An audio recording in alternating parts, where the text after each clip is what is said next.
Tamil cinema எப்பேற்பட்ட படைப்பாளிகளை கொண்டது.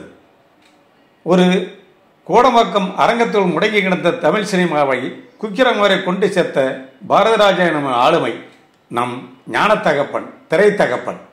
அந்த திரைத்தகப்பனிடந்து வந்தவர் தான் கே. பாக்கியராஜன். கே. பாக்கியராஜனோட நட்பு மூலம் வந்தவர் தான் ஆர். சுந்தரராஜன்.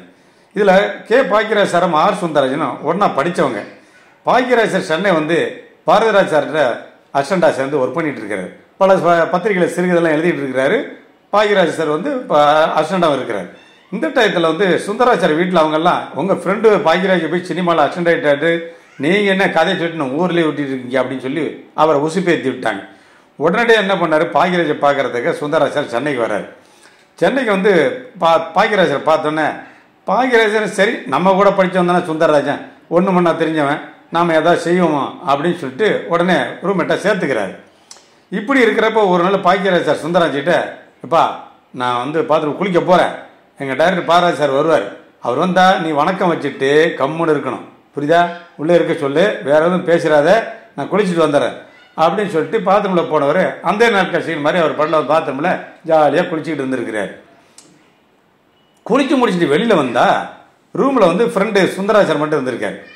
எங்கள் டைரக்டர் நான் வரல அப்படின்னு நினச்சிக்கிட்டு வெளில வந்து பார்க்குறாரு. பார்த்தா பாரதிராஜர் அங்கே ஒரு தம் அடிச்சுட்டு அவர் பாடல அங்கே வெளியில் நிற்கிறாரு. சார் என்ன சார் நீங்கள் வெளியே நின்றுட்டு எப்போ சார் வந்தீங்க அப்படின்னு கேட்குறாரு. உடனே பாரதிராஜர் வந்து, யோ எவையா அவன் உள்ள, நான் யார் தெரியுமா அவனுக்கு, எனக்கே சீன் சொல்கிறாங்க, இந்த சீன் அப்படி எடுத்துக்கலாம் அந்த சீன் இப்படி எடுத்துக்கலாம் சொல்கிறாங்க அப்படின்னு சொல்ல, அப்போ தான் வந்து அவர் ஏன் வெளியே நின்னாருங்கிறது காரணம் பாக்கியராஜர் புரிஞ்சுது. ஆகா ஆர். சுந்தரராஜன் அளவுக்கு மாதிரி பேசியிருக்கிறாரு அப்படின்ட்டு பாரதிராஜா உள்ளே போனதும் சுந்தரராஜன் வணக்கம் சொல்லி வரவேற்றுட்டு என்ன சொல்லியிருக்காருன்னா, சார் நீங்கள் அந்த 16 படத்தில் இந்த மாதிரி சீன் எடுத்துருக்கணும் சார், சார் இந்த கிழக்கு போகிற ரயிலில் நீங்கள் சீன் இந்த சீன் இப்படி எடுத்துருங்க சார், அந்த சீனுக்கு பதில் இப்படி சீன் வச்சுருக்கணும் சார் அப்படின்னு சொல்லி சொல்ல ஆரம்பிச்சிருக்காரு. எவனே தெரியாது எனக்கு சீன் சொல்கிறான்னு கோவமாக கிளம்பி வெளியே போய் நின்றுருக்கிறார்.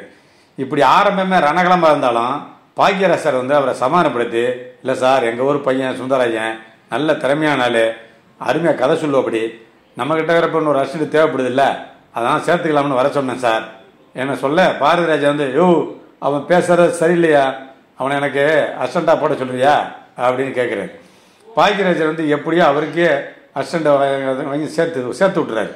அந்த ஆர். சுந்தரராஜன் அசிஸ்டண்ட் ஆகி சினிமா கற்றுக்கிட்டு அவர் பார்த்தீங்கன்னா சாதாரணமாக பண்ணல. பயணங்கள் முடிவதில்லை, வைத்திய கத்திருந்தால், அம்மன் கிழக்கில், மெல்லத்தனத்துக்கு வந்து, ராஜாதி ராஜா, காலமெல்லாம் காத்திருப்பேன், இப்படி பல படங்கள், பல சூப்பர் ஹிட் படங்கள். அதை கண்டினியூஸாக தமிழ் சினிமாவில் பாரதிராஜா அடுத்து 6 படம் சில்வர் ஜூப்ளி கொடுத்த ஒரே டைரக்டர் ஆர். சுந்தரராஜன். ஸோ தன் நண்பன் பாக்கியராஜை பார்க்க வந்து அதே மாதிரி ஆகணும்னு ஆசைப்படுறதும், அந்த பாக்கியராஜ் மேலே வந்து நண்பன் மேலே புறப்படாமல் இருக்கிறதும், அதே பாக்கியராஜை வந்து தான் நண்பன் வந்து எங்கே வந்துட்டானாக்க நமக்கு ஆப்பு வந்துருமோன்னு அவர் புறப்படாமல் அவரை வந்து சினிமாவில் சேர்த்துக்கிறதும் எப்பேற்பட்ட நட்பு பாருங்கள். அதுவும் கூட தங்க வச்சு முன்னேறிட்டு வாய்ப்பு வாங்கி கொடுக்கறதும். அப்படி அசிஸ்டண்ட் ஆனவங்கெல்லாம் ஜெயிக்கிறது இல்லையே, ஆனால் அப்படி கிடைச்ச வாய்ப்பில் பாக்கியராஜ் சொன்ன மாதிரி திறமையான காட்டி ஜெயிக்கிறதும் ஒரு பெரிய விஷயம் தானே. அதில் ஆர். சுந்தரராஜன் சக்ஸஸ் பண்ணிட்டார். ஸோ சாதாரண வாழ்க்கையில் இருக்கிறத விட இந்த சினிமா வாழ்க்கையில் வந்து இந்த மாதிரி நண்பர்களை ஹெல்ப் பண்ணுவதும், அந்த நட்புப்படி வந்து அந்த நட்பை காப்பாற்றி அந்த நண்பருடைய நம்பிக்கையும் காப்பாற்றி பெரிய ஆளாக சினிமாவில் டைரக்டர் ஆகிறதும் அது எவ்வளோ பெரிய விஷயம். நம்ம சேர்த்துட்டால் பெரிய ஆள் வரும்போது நமக்கு ஒரு சந்தோஷம் இல்லை, அந்த மாதிரி ஒரு அப்பேற்பட்ட ஒரு சந்தோஷம். ஸோ பாரதிராஜங்கிற ஒரு ஆலமரத்தின் கீழ் Bhagyaraj sir, Manivannan sir, R K Selvamani, Vikraman, இப்படி வாழையடி வாழைய சுந்தர்சி முதற்கொண்டு எத்தனை பேர் வந்திருக்கிறார்கள். பாக்கியராஜரிடம் பயின்றவர்கள் பல பேர், பார்த்திபன் மாதிரி, பாண்டியராஜன் மாதிரி நிறைய பேர் இருக்கிறார்கள். இது எல்லாமே முன் தகப்பன், ஞானக தகப்பன் நம் பாரதிராஜா தான். பாரதிராஜா மட்டும் சினிமாவுக்கு வரவில்லை என்றால் இன்றைக்கு கிராமத்திலிருந்து நாம் எல்லாம் வந்திருக்கவே முடியாது.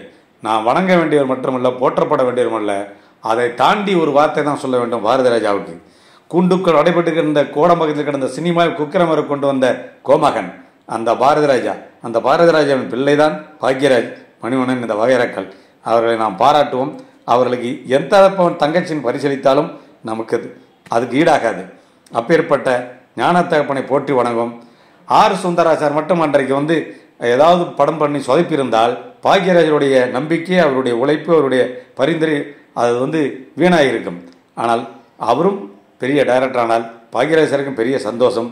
பாரதி ராஜாவுக்கு எனது வாரிசில் எத்தனை பிள்ளைகள் இப்படி பெரிய பெரிய ஆளுகள் வருகிறார் என்று அவருக்கு சந்தோஷம். இந்த ஞான தகவல் நீடூழி வாழ்க, பாக்கியராசர் வாழ்க, ஆர் சுந்தரராஜன் வாழ்க, தமிழ் சினிமா வாழ்க.